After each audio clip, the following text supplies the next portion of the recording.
just want to show you that you don't need fancy tins to be making char cloth and charring punk wood and stuff like that. We had a nice stew yesterday and we actually used a tin of tomatoes for the stew.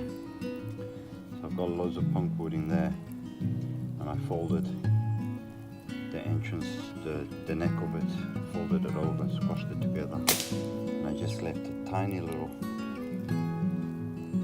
gap there. You can see it's smoking out of there, so there's like a little hole, and we'll see how that turns out. So basically, yeah, instead of wasting that, I'm just going to make some char punk wood.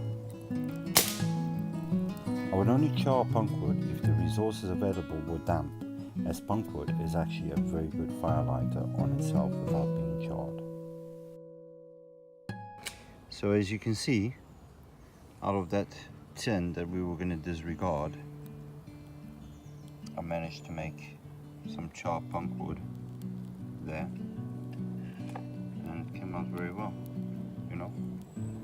So that's the whole idea of using resources that are available. I'm going to try and light a bit of that punk wood, the charred one, so we'll see how it does with this.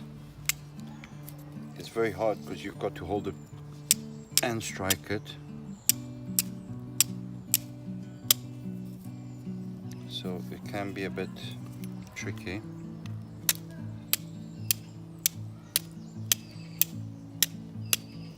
Just remember that there are different methods of doing this, so you could sort of lay it down and strike the flint into the steel.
So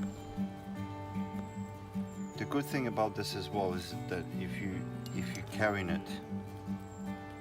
if you want to carry wood, an ember, punk wood is actually a very good method of doing that.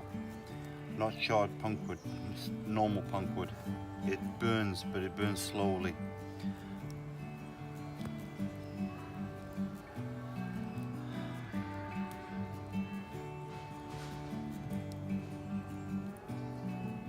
The punk wood that we found here is still quite damp because we're under canopy, and not much direct sunlight gets to the canopy, so it's quite damp.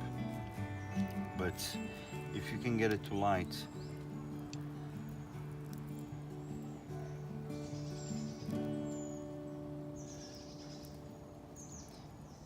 it will stay lit for quite a while.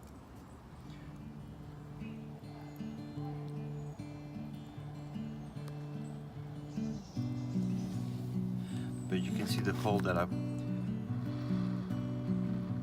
got out of that charred punk wood there.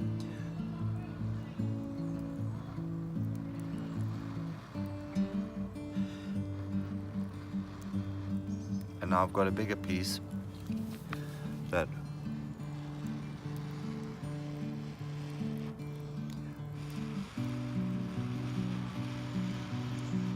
I can walk around with and just every now and then blow it to revive it. This is definitely not the only method of lighting charred punkwood. There are other methods. Example, the fire piston, as Gray will demonstrate now. And you don't always have to use charred punkwood on the fire piston. Guys, while we're on the subject of punkwood, decided to dig out one of my fire pistons, try a bit of punkwood in the end of it. This is uncharred punkwood, straight off the tree, if you like.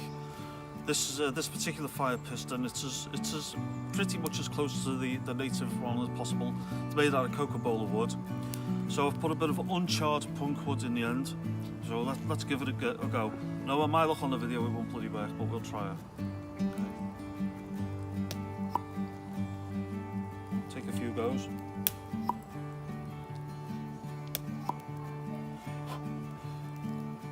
Nearly. Oh, and there you go.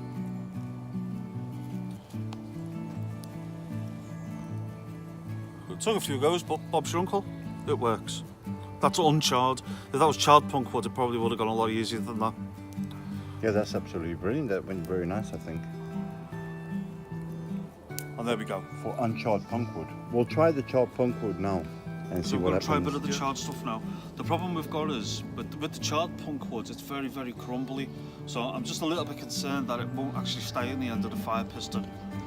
But we'll give it a try. We'll try it. We'll try it. Okay, so... Yep, first go. First go, you see?